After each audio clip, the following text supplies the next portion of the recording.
everyone, and welcome to the 6-5 Summit AI Unleashed. I'm Tiffani Bova, Chief Strategy and Research Officer at the Futurum Group, and I'm joined today by Alix Douglas, Group Vice President of Global Technology Partnerships at ServiceNow, for a spotlight on channel ecosystems. Welcome, Alix. Thank you, Tiffani. It's so great to be here. Great to see you. I'm thrilled to have you on this channels ecosystems track for the 6-5 Summit.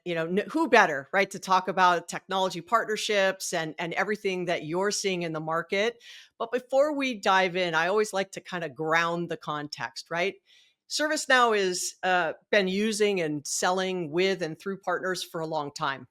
But there's lots of new things ServiceNow is now entering into, new markets, new industries. And, how are you seeing the channel ecosystem really evolve as ServiceNow is pushing into new areas? Oh, yeah. It's a loaded question. That's a lot because it's evolving rapidly and in a lot of ways. So I would just say that, really over the last 4 years, ServiceNow has put itself on the map. And I give a lot of credit to Erica Bellini, who really could have brought us to this point where we are now, where we have four really thriving pillars of the channel. We've got our consulting and implementation pillar, we've got our service provider pillar, our reseller pillar, which is nascent, but we're investing heavily. And then, of course, this technology partner pillar, which is for me is ISVs and marketplace, and then hyperscalers as well. And I think for ServiceNow, when we think about growth from 10 billion to 30 billion, which Bill has been, really vocal about, you don't inflect that kind of growth without a few key levers. Certainly, there's the acquisition route. And I'm sure as a company, we'll probably do some of that. We just have, right? There is also what, I think is an incredibly durable lever, which is the channel. And it can't just be, in our opinion, one or two pillars of the channel. It really has to be all of them because they all serve really specific purposes. So when I think about ServiceNow's strategy, we've got a large and mature and thriving C&I pillar that is implementing 95% of ServiceNow software today. We have a large service provider pillar, also very, very mature, where we have a number of service providers who are managing, obviously, ServiceNow products as a service, with many of our consulting and SI partners coming in to wrap specialized offerings around those managed services that are specialized for industry or for various horizontal use cases. So a lot happening in that space. And then the resell channel, of course, really important for us to get scale down into the mid-market. So we're primarily enterprise customer company, a great place to start, but the future enterprise customers are, of course, in mid-market and commercial. So really important that we tackle down market, and we have to address the needs of those customers from a pricing and packaging perspective, from a product perspective, all of that. And then my pillar, of course, the ISV pillar, we had talked, Tiffani, previously about how we are almost so late as to be early for this pillar, meaning we waited a bit. Salesforce is, almost a decade and a half ahead of us in this front. Many of our peers obviously have, thriving and active marketplaces, but ServiceNow has this unbelievable platform, fit for purpose platform. And for every company that it acquired over all of these years, rewrote that code before that code is GA in the platform, which makes the fidelity of the platform sort of like none other, and makes it especially ripe for third parties to come and build custom apps. And then, of course, now we have all of these workflows. So think of ServiceNow workflows like Salesforce clouds, right? So you've got that in IT, you have service, you have technology, et cetera. And so then it's the ISVs that are going to help us extend and enhance those workflows for our customers to bring all of that incremental value to the table for our mutual customers. So I would just say that we've come a long way, but now, especially in the age of AI, we have a long way to go, but the opportunity is just massive, massive. The fact that you understand, I'm not surprised, right? The different sort of levers and pillars within an ecosystem, partners are not created equal. And so I love the lean in, especially the focus you have on ISVs, because I think the power of the marketplace is going to be a competitive differentiator.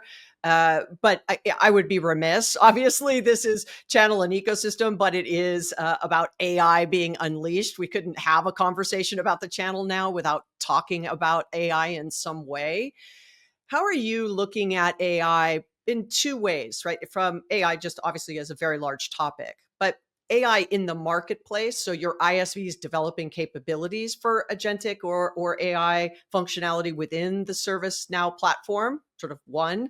And then two, really looking to AI to enhance your partner ecosystem, right? Actually managing your business differently because of insights you may be gathering along the way with the power of AI. 100%. So I think first and foremost, when we sort of contemplate where we are in the, sort of the AI journey, what's happened over the last 2 years, I mean, I think shocking to all of us how quickly it's all happened. I think shocking as well how quickly customers are adopting it. But there's still a lot of sort of fear and anxiety in the system. Who can we trust? What should we trust? What should we do? Where should we place our bets? And everybody, all especially, the largest enterprise software companies are all sort of vying for quote unquote supremacy in these areas. But if I kind of come back to ISVs specifically and what we feel is critically important about this particular ecosystem is the ability for those ISVs to build agents for their use cases, right? So ServiceNow is, of course, proliferating agents for our own use cases, for our own workflows. We have consulting partners who are building agents for customers that sort of are attendant to or adjacent to ServiceNow's agents. But then, of course, our ISVs are the ones that are building these really complex, substantive, and sometimes I would go so far as to even say sexy agents for those use cases that are really meaningful sitting inside of a workflow. And again, solving for the use cases inside of their own apps, not necessarily ServiceNow's use cases. And I think there is really something to be said for whoever wins sort of the agent wars is going to have a leg up when it comes to the platform war. And now that's where we are at the moment. But then the next horizon is about interoperability and security and governance and trust and the data, right? So the data plus the AI plus the workflow. And then how is it that our customers are going to be able to ensure that there's interoperability and management of the agents that they have purchased from all of us, including ISVs? And so that to me is where, when I think 12 months from now, that's what we'll be tackling in a very, very material way. And I think there's going to be a lot of innovation around that very, very thing. And so the fidelity of the data, the interoperability of agents across an enterprise, then the security of those agents and those agentic workflows, and then of course governance across the entire thing. And that is a really, really big deal.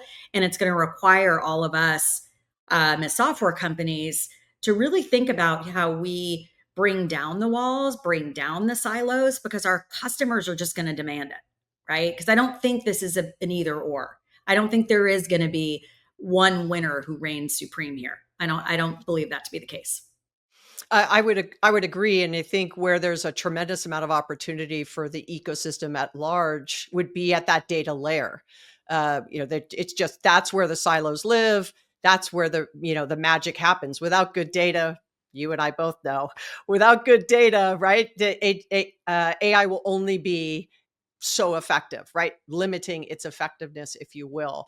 What do you think the biggest lift or transition is for the channel? Because and I say that as a broad term. So you may say for ISVs it's this way, for resellers it's something else, right? But in your lane for ISVs and the marketplace, maybe where do you think there's the greatest opportunity, and what do you feel like, if anything, the ecosystem is not yet embracing or not understanding? And then what role does ServiceNow play in, bringing them along this journey, right? Is it training? Is it education? Is it certifications? Is it opportunity? Is it deal flow? Like, what is it that you're really going to put forward to help these ISVs and or partners, right, be more successful, not only with ServiceNow, but with the offerings you're bringing to market? Yeah. Well, it's such an interesting moment because unlike, you know, previous sort of technology revolutions, if you want to call them that, like the changes are happening so rapidly and so quickly that even for a ServiceNow or a Salesforce or a Microsoft or a Google, you name it, we are all sort of charting a very, very new course here with a little bit of uncertainty. I think leaning on each other to some degree. I would say that um, for ISVs and our ecosystem, they're looking for us to provide them early access to the technology. They're helping us to, sort of push the boundaries of our own technology as well from a development perspective as they're building with, agentic in mind, new apps. If they're building agents, they're really pushing the boundaries of our tech. So there's this like sort of feedback loop that's really, really important. So I think more than ever, this sort of alignment and reciprocity. So that's number one. I think pricing and packaging that allows our ISVs to monetize and make money, right? And to be able to benefit from consumption, that is driven from their agentic use cases. And these are things that are really hard again for all of us in the industry because we are also having to make this pivot from traditional SaaS pricing to consumption pricing. You're turning your economic model almost upside down in that it removes the predictability that we're also comfortable with, and we're still really leaning in. I don't think Salesforce or anyone else is different in this. Like, what is the usage actually going to be? Like, what are we metering? Are we metering the right things? What's happening with that metering? So I think our partners just say, hey, make sure we have the technology access early. Make sure you're sharing with us what you are learning early. Make sure that we can phone a friend internally at ServiceNow, that we've got a crack technology team that's going to be there to pick up the phone, which we do have. The documentation is being written, like it's being written kind of on the quarter, making sure that that is up to snuff. And it's more shoulder to shoulder than I've seen in previous, again, technology quote unquote revolutions. Like even when we moved, on-prem to cloud to mobile, like I haven't seen something like this. I would venture you would say the exact same thing, but that's what they're looking for. And that's what we want to make sure they have. Yeah, and the skills, any skills you think they're going to need beyond what, we have been talking about? Like, do you sort of go, wow, if we're really going to see acceleration and adoption, not only in our ecosystem, but with our clients, right? Because in many cases, your partners are your selling team, selling force, right? That is taking your products and services to market. Um, you know, Getting the clients to understand the value, deploying, working with you, sort of shoulder to shoulder, as you just said. Are there skills you think that maybe might be lacking that you are, look, we really want to make sure our channel invests here from a skills perspective? I don't know if I would say lacking because my experience here at ServiceNow, and this applies to, specifically the CNI and the ISV pillar, but they jumped in with both feet with us as soon as we said, hey, we're learning, we're figuring it out, but we need you in the boat with us. And we can't guarantee that things aren't going to be messy, buggy, that, again, we're learning right with you. But they jumped in right away, almost blindly. And I think that was a surprise to all of us that they trusted us enough to do that, to sort of say, hey, we want to be first movers. We want to help you innovate better and faster because we are in this together. So I think it's not what's lacking. I think and they all know that if you're a CNI partner, you have to have a killer AI practice. If you're an ISV, you better be building AI into whatever next version of your existing apps there are. If you're a new company, you better be born in AI. Like that's kind of, I think it's more mindset than what the skills are. Fair, fair. And I think even the thing you just said, right? Being AI first, like that may be a skill set that they might not have. I mean, we could Yeah, look back and be like, there are very few people who have 10 years experience in AI. right. Right. Right. And so you have to go, okay, we're all learning together in many cases. It doesn't mean companies haven't been doing AI for a long time, but just the rapid innovation that's happened in the last 12 to 18 months has just accelerated everything to places where every day something is new, not Yes. every quarter or every 18 months or every 18 days. It's like every 18 hours, right? It's just moving Literally. very quickly. So I think skills are not a one and done. It's always this, you have to, as you said, have the mindset of always staying curious and saying, I have to stay ahead of this so I can welcome customers when they show up, right? Or welcome clients or be able to have that conversation. And so as you look out, for you, for the business, for your ISVs and all the pillars, over the next 12 months, what gets you excited about where you think it's going? I mean, I don't know. I think I already said it, which is just this. We all remember the big waves. This one's happening faster, but it's the idea that we're going to see so much innovation, 12 months from now, 24 months from now, 36 months from now. We're truly now it's oh my gosh, the agents, that was such an exciting thing last year, and teams of agents and everybody's doing work for us and all that. It's great and it's real and it's amazing and it's going to change the way we work and it's going to change the way we um, execute tasks, all of that. But to me, it's that next horizon of how do we create true workforces, functional, efficient workforces out of those agents with people oversight. And then the idea that we will have these disruptors that are absolutely going to be showing up month over month that are going to fundamentally shift the way that we experience technology. And so, we hear a lot about, is SaaS dead? I don't think SaaS is dead. I think SaaS is just changing form, right? Like it's the workflows have to still be there, but it's the experience on the front end, you and I have as a user, that's going to fundamentally shift forever. And so who are the companies that are going to come and meet that particular need? And they're going to do it with AI. So I think it's this born in AI company that I'm excited to see who are the ones, right? Who will be the next Salesforces, ServiceNows, you name it, as we look through all of these waves. And there will be, and that to me is very, very exciting. And they may just be in my ecosystem. So, yeah, I guess that's it. Well, I was going to end with saying, where do you think the growth opportunities are? And I think you just nailed that sort of last question. And I always ask leaders like this when I have opportunities to say, if you were going to start a channel company today, what would that look like?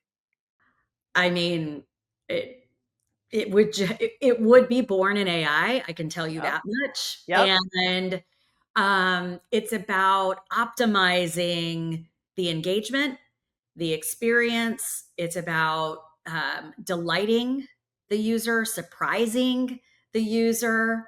Um, I mean, it wouldn't so much be, I don't really have a company in mind, but that's what it would be. That's what we would be delivering as a company. And I think, there no other time in, technology's history are we in a position to do something like that. And I know companies are thinking about it. We have companies that are disrupting industries across the board. And I would add one more thing to this where AI, I think, is really unique is the industries like energy and utilities and higher education and healthcare.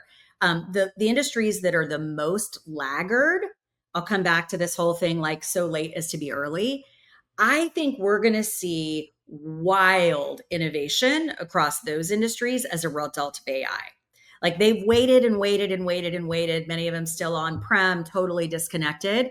And I think that's where we're going to see a whole mess of disruption from AI, which is also, by the way, when I think about opportunity inside of ServiceNow, we are nascent from an industry strategy perspective, but investing heavily. Tons of opportunity for ISVs and third parties to come help us build out those use cases in our white space, of which there is rife. And then, of course, front office, CRM, as we move, very, very aggressively into the front office, not dissimilar to Salesforce back in 2015, where we needed third parties to come and help us with that feature set. We need the same thing here at ServiceNow. And so those are two really, really big opportunities I see for our ecosystem at the moment. Well, Alex, thank you so much. Yeah, we could keep going, but unfortunately, I we know. are totally out of time. But thanks for joining us for this channel ecosystem spotlight at the 6.5 Summit. Be sure to follow us on social media and check out what's next at 65media.com/summit. We'll be back with more insights shortly.